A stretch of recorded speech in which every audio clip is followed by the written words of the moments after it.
To change your Facebook profile photo without posting, go to your Facebook profile on PC and click on your profile photo and click on upload photo to upload a new photo from your PC.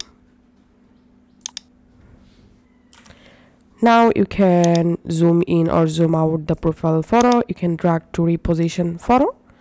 And now here we can see your profile picture is public. So all you have to need to click on save. So first of all, we have to save or upload our new profile photo. Once uploaded, reload your profile.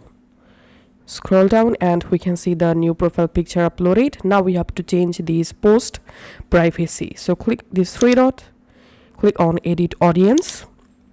And here we have to select only me and click on save. And then this profile photo post will only me. No one will be able to see this post in my timeline. Now I'm clicking on this three dot and clicking on view as. And here we can see my new profile photo uploaded and the profile photo post is not available on my profile from other Facebook user, just like this. Thanks for watching.